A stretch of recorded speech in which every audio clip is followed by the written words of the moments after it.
നമ്മൾ കുറച്ച് ഇരിഞ്ഞാപ്പുളി വറച്ച് കൊണ്ടുവന്നേ നമുക്കതിലേക്ക് ചേരും.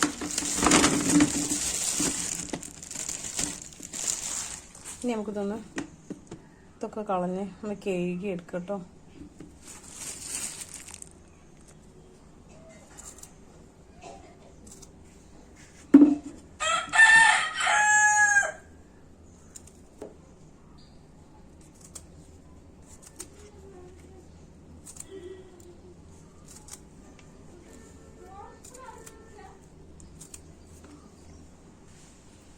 അപ്പോൾ ഇരിഞ്ഞാപ്പുളി നമ്മൾ നല്ലോണം കഴുകിയെടുത്തണേ. ഇനി നമുക്കിത് അരിഞ്ഞെടുക്കാം. നല്ലോണം കട്ടി കുറച്ച് അരിയൊന്നും വേണ്ട, കുറച്ച് കട്ടി നിന്നോട്ടെ.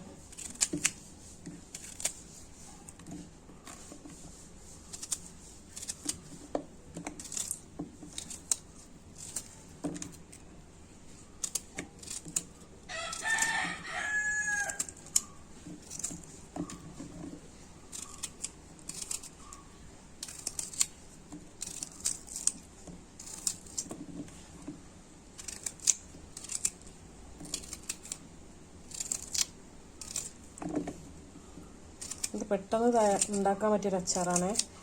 ഇതൊക്കെ ഇഷ്ടം പോലെ ഇരിഞ്ഞാമ്പുളിയൊക്കെ തൊഴിഞ്ഞു പോകും ഓരോ മരത്തുമെന്ന്. അത് ഉണ്ടാക്കി ഫ്രിഡ്ജിലേക്കൊക്കെ വെച്ചാൽ പിന്നെ ഇരിഞ്ഞാപ്പുളി ഉണക്കിയതും മാങ്ങ ഉണക്കിയതും ഒക്കെ ഇട്ട് അച്ചാറുണ്ടാക്കാം. അതൊക്കെ നമ്മളെ ചാനലിലിട്ടാണ് കഴിഞ്ഞ പ്രാവശ്യം. അതൊക്കെ ഒന്ന് കണ്ടു നോക്കണം കേട്ടോ എല്ലാവരും.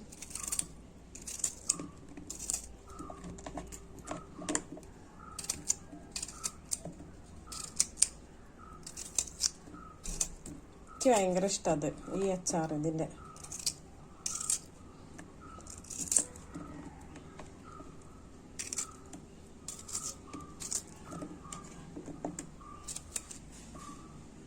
കത്തിച്ചു കൊടുക്കാം.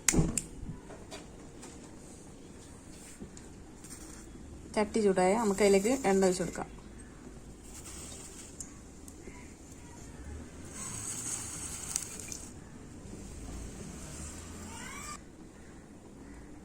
എണ്ണ ചൂടായി നമുക്ക് അതിലേക്ക് കുറച്ച് ഉലുവ ഇടാം.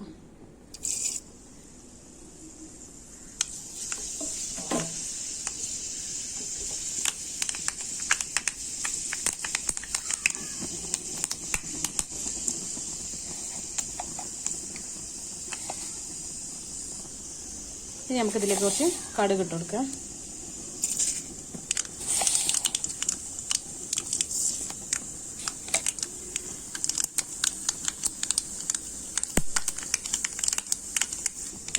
കുറച്ച് പച്ചമുളക് ഇടാം.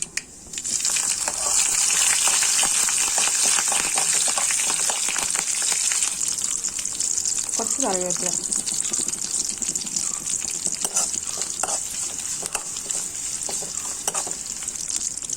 മുളക് പൊടി,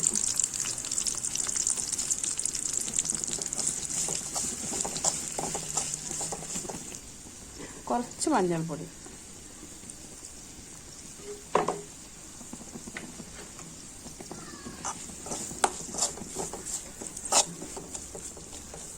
തീയൊന്ന് കുറച്ച് വെക്കണം, അല്ലെങ്കിൽ കരിഞ്ഞു പോകും.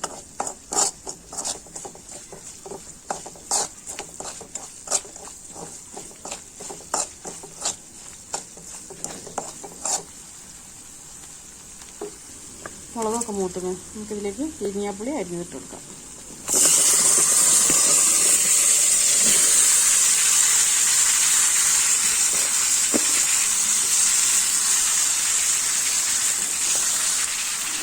ഞാൻ ഉപ്പ് ഇതിൻ്റെ കൂടെ തന്നെ കൊടുക്കണം, കല്ലുപ്പ.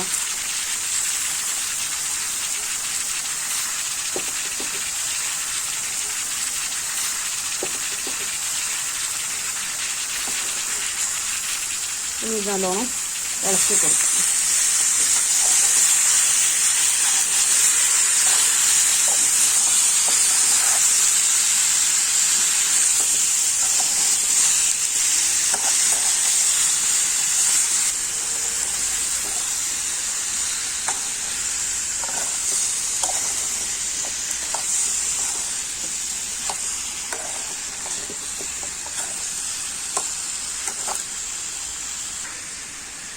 ഇതിലേക്ക് കുറച്ച് ചൂടുവെള്ളം ഒഴിച്ച് കൊടുക്കണ്ടേ.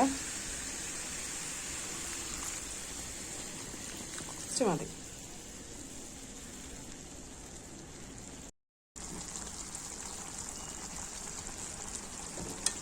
നമ്മളിതിലേക്ക് സുർക്കയോ കായപ്പൊടിയോ ഉലുവപ്പൊടിയോ ഒന്നും ചേർക്കില്ല കേട്ടോ. എന്നാലും ഇത് നല്ലൊരു അച്ചാർ പോലെ ഉണ്ടാവും. ഫ്രിഡ്ജിൽ വെച്ച് നമുക്ക് ഒരാഴ്ചയിൽ മേലൊക്കെ കൂട്ടാം. സുർക്കൻ്റെ ഒന്നും ആവശ്യമില്ല ഈ അച്ചാറിന്. ഇതുപോലെ ഉണ്ടാക്കാൻ നിങ്ങളെല്ലാവരും ഒന്ന് ഉണ്ടാക്കി വെക്കണ്ടേ.